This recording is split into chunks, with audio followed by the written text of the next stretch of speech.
Oke, kita lanjutkan ke soal nomor 5. Jarak kota P ke kota Q adalah 60 kilometer. Grafik di bawah ini menunjukkan hubungan antara kecepatan sepeda motor, satuannya kilometer per jam, dan waktu yang diperlukan, satuannya jam. Untuk pertanyaan yang A, dengan menggunakan grafik di atas, tentukan kecepatan kendaraan bila waktu yang dibutuhkan untuk menempuh perjalanan dari kota P ke Q adalah 1,5 jam. Jelaskan bagaimana kalian memperoleh jawaban. Ya, coba kita amati ini grafiknya. Untuk sumbu X ini menyatakan kecepatan rata-rata sepeda motor, ya satuannya kilometer per jam. Jadi ini 10 kilometer per jam, 20 kilometer per jam, 30 kilometer per jam, dan seterusnya. Satu kotak ini mewakili 2 kilometer per jam. Ya, 10, 12, terus ini 14, 16, 18, 20. Ya, 20, 22, 24, 26, 28, 30, dan seterusnya. Kemudian untuk sumbu Y ini menyatakan waktu, ya, waktu tempuh satuannya jam. Jadi di sini ada 1 jam, 2 jam, 3 jam, 4 jam, dan seterusnya. Nah, untuk pertanyaan yang A, ya, dengan menggunakan grafik ini kita diminta untuk menentukan kecepatan ketika waktu tempuhnya sama dengan 1,5 jam. Jadi ini 1 jam, yang ini 2 jam. 1,5 jam itu kan berarti 1,5 jam. Nah, 1,5 jam kalau kita kira-kira adanya di sini. Ya, ini 1,5 jam. Ini cara yang pertama, gitu ya, cara manual ini. Dengan kira-kira berdasarkan grafik yang diketahui di soal.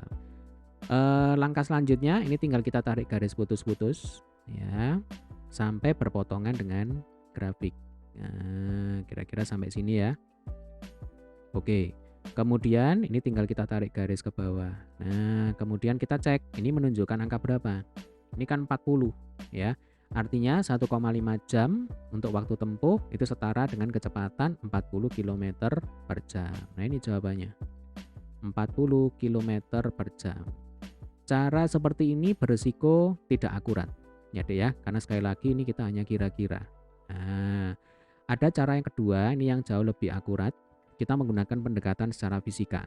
Di soal diketahui jarak kota P ke kota Q 60 kilometer. Kemudian waktu tempuhnya diketahui 1,5 jam.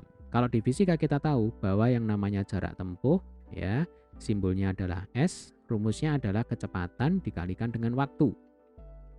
Jadi kecepatan itu simbolnya adalah V, kemudian waktu simbolnya adalah T. Ya, S-nya ada, T-nya ada, ditanyakan V.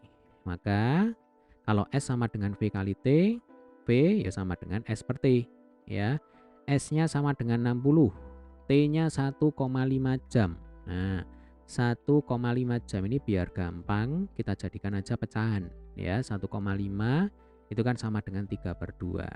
Berarti ini 3/2 jam. Ya, 60 dibagi 3/2 itu sama dengan 60 kali 2/3. Nah, 60 dibagi 3 itu kan sama dengan 20. Jadi 3-nya dicoret, 60-nya dicoret, diganti 20 ya. 20 kali 2 sama dengan 40. Nah, ini berarti sudah cocok ya. Ini 40 kilometer per jam. Ini jauh lebih akurat ya. Ini kebetulan sudah cocok. Jadi berapa kecepatan kendaraan bila waktu tempuhnya 1,5 jam? Jawabannya adalah 40 kilometer per jam. Ada dua cara ya. Cara coba-coba seperti ini, cara manual, dan cara yang kedua ini lebih akurat dengan menggunakan pendekatan secara fisika. Sekarang yang B. Dapatkah kalian menentukan persamaan grafik di atas? Ya, ini adalah contoh grafik perbandingan berbalik nilai. Cirinya bentuknya itu adalah hiperbola. Nah, jadi semakin ke kanan X-nya itu berarti kan semakin besar. Y-nya itu semakin kecil, semakin mendekati 0.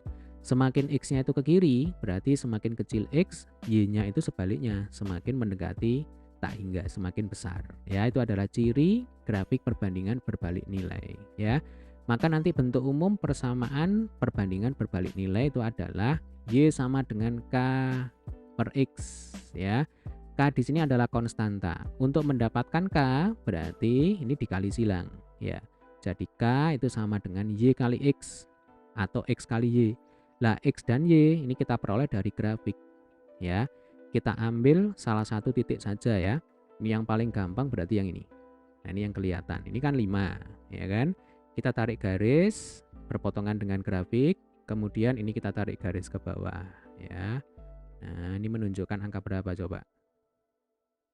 Nah, ingat ini satu kotak kan mewakili 2 kilometer per jam. Kalau ini 10 berarti di sini 12 ya. Jadi X-nya itu 12 ya Dek ya, Y-nya 5. Atau sebenarnya adik-adik juga bisa menggunakan titik yang ini. Ya, ini 40 itu X-nya, kemudian Y-nya berapa? 1,5. 3/2 ya. Jadi boleh menggunakan yang ini, boleh menggunakan yang ini. Hasilnya pasti sama. Ya, kita pakai yang ini aja ya. Jadi K sama dengan X kali Y. X-nya 12, Y-nya 5. Berapa 12 kali 5? 12 kali 5 sama dengan 60. Nah ini kalau kita jeli, ya Dek ya, 60 ini sebenarnya kan menunjukkan jarak kota P ke kota Q. Ya, sebab ketika kita mengalihkan X dan Y, X ini kan menunjukkan apa? Menunjukkan V. Sementara Y, nah ini kan menunjukkan T. V kali T itu kan sama dengan S. Ya, sehingga kalau X kali Y 12 kali 5 itu pasti sama dengan 60. 60 di sini adalah 60 km, menunjukkan jarak kota P ke kota Q. Ya, makin jelas ya Dek ya. Maka nanti bentuk persamaannya adalah kita kembalikan ke sini. Y sama dengan K per X, K-nya 60. Jadi Y sama dengan 60 per X. Ini jawabannya. Ya. Sekarang yang C, pertanyaan terbuka. Dapatkah kalian menentukan kecepatan yang dibutuhkan pengendara untuk menempuh total lama perjalanan pergi dan perjalanan pulang ya selama 3 jam? Bagaimana cara kalian menentukannya? Ya gampang ya. Kalau ada perjalanan pergi dan pulang, sementara jarak kota P ke kota Q 60 km, berarti jarak total yang ditempuh adalah 120 km. Ya kan? Jarak itu di sini simbolnya adalah sebentar. Berarti kita menggunakan gini aja ya, kita menggunakan pendekatan fisika aja. Jadi kalau S sama dengan V kali T, berarti nanti S-nya itu sama dengan 120 km. Ya kan? S sama dengan 120 km. Dapat dari mana? Dapat dari 60 kali 2. Pergi 60 km, pulang juga 60 km. Ya kalau nggak mampir kan berarti 60 plus 60 sama dengan 120. Nah kecuali kalau mampir-mampir. Nah tapi itu lain cerita ya Dek ya. Oke, S sama dengan 120 km. Kemudian untuk V-nya ini bisa dicari dengan menggunakan rumus V sama dengan S per T. Ya kan? S-nya 120 ya.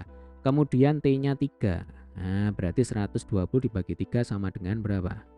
40 ya. Jadi ini 40 kilometer per jam.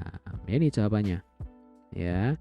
Jadi kecepatan yang dibutuhkan oleh pengendara untuk menempuh perjalanan sejauh 120 km pergi dan pulang adalah 40 km per jam, nyampe dalam waktu 3 jam. Oke, demikian tadi adalah pembahasan soal nomor 5 ya. Jangan sungkan nanti kalau ada pertanyaan, sekiranya ada yang belum dipahami dengan baik, jangan sungkan untuk tulis di kolom komentar. Oke, sampai ketemu di video pembahasan soal berikutnya.